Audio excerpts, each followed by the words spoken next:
Alright guys, today we're going to start working on our panda tiles, and to begin I want you to look at some pictures of pandas. I have about 20 pages of images of pandas for you. Some are like step-by-step how to draw pandas, some are photos of pandas, some are cute panda drawings. But just look through and get a feel for what pandas look like. Then we're going to do a few sketches. I would like you to do more than one sketch, and here I'm going to divide my paper into 4. Because I think I'm going to do 4 sketches. And I'm going to pick an image to be inspired by. I'm going to start with this picture here, this panda. And its head is shaped almost like a circle. Pandas have ears. I'm going to make those semicircles. Now pandas are black and white, but they are not polka dotted. Their ears are black. Their nose is also black. It has a little line for where their mouth is. That's also black. And they have black patches around their eyes. And this is kind of the thing that is the most telltale sign of a panda. So I'm going to make this here.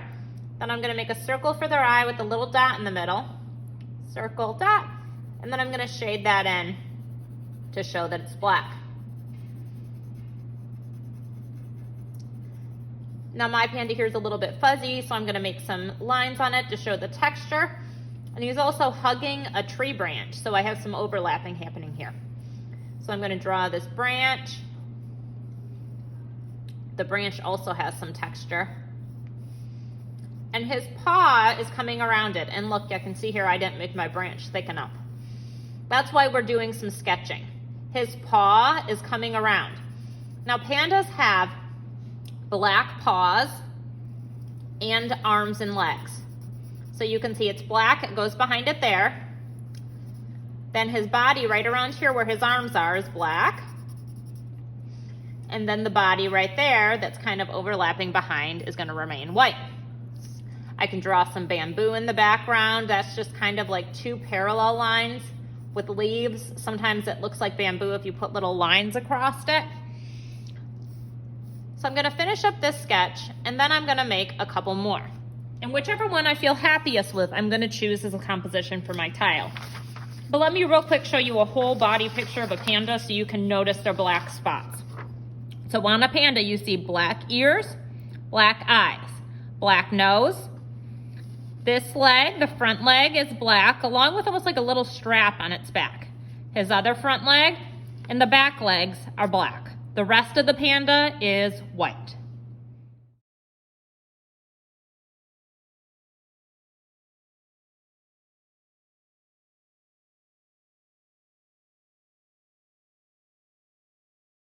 All right, now I have 4 sketches, and you can see I chose a really big variety. These 2 are drawn from photos, so I tried to do 2 different positions that are realistic, and then I did 2 cartoony ones, and I did very different ones. I did one the full body sleeping and one up close waving.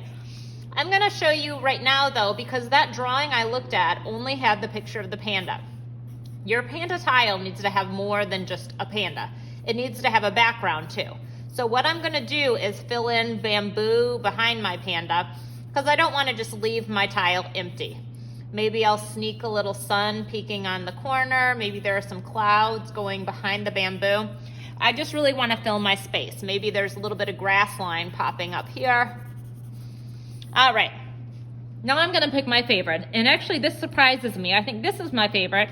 So I'm gonna go ahead and sketch that onto my tile. I have my tile. What I'm gonna do is just translate what I did on here in pencil first. This is very fragile, so you do need to be careful with it because I can only give you 1 tile. I don't have extra tiles for in case you break your tile. I have 1 tile per person, so just make sure you're really careful with these. Now, when you make a mistake on the tile, you can erase, but you'll see that it kind of smears a little bit. But I don't want you to worry too much about that. Those smears won't show up after this has been fired and goes into the kiln. Those will just kind of disappear. So there's my panda's nose. Got to fill in his ears. That cute little paw peeking on. And then this one that looks like he's waving at everybody.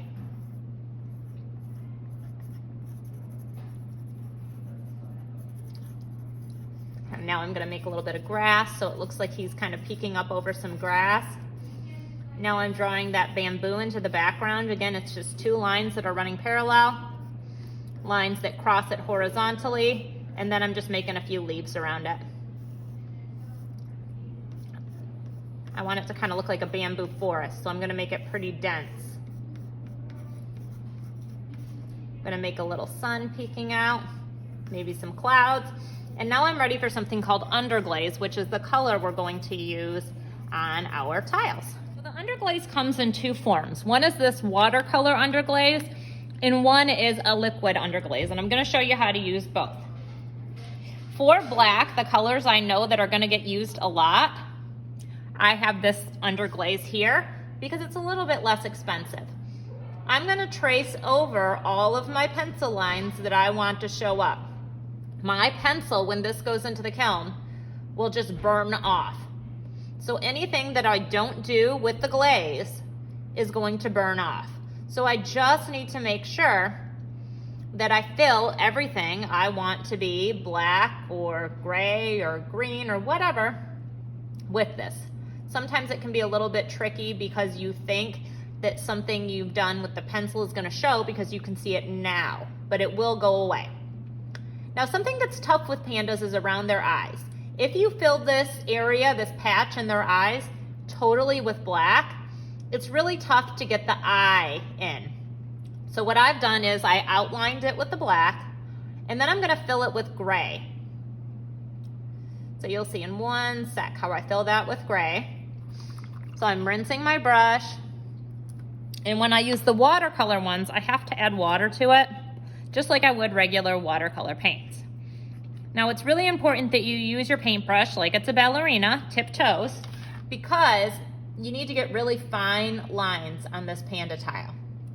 So if you want your lines to be nice and neat, you've really got to be careful to do tiptoes. So you can see I did gray around the eyes. Now I'm going to go back to the black and get his nose. Anything I want white, I'm going to leave white. Now I'm gonna fill in some green grass. Whoops, that's not green.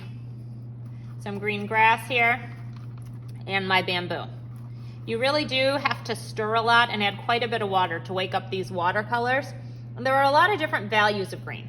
So it looks nice if you find some different values, some lighter greens, some darker greens. And I actually do have some liquid greens that I will put out for you too. So with my bamboo, part of my bamboo is the lines on it. So I'm gonna fill it with green, and then I'm gonna go back over with the black. So you'll see I'm filling, and I'm gonna kind of trace it like I would a black marker when I'm finished. Before I do that, I'm gonna fill my sky with the blue. You can make yours a sunset or just fun colors, whatever you like. I want my clouds to be white, so I am actually going to leave them white. So again, anything I want white, I just leave white. I don't need to add a white glaze to this.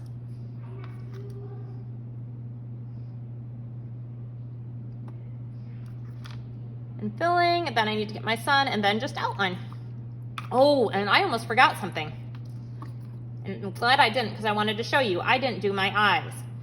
So I made the mistake that I was just reminding you not to make, which is I have that done in pencil already, so I'm not noticing.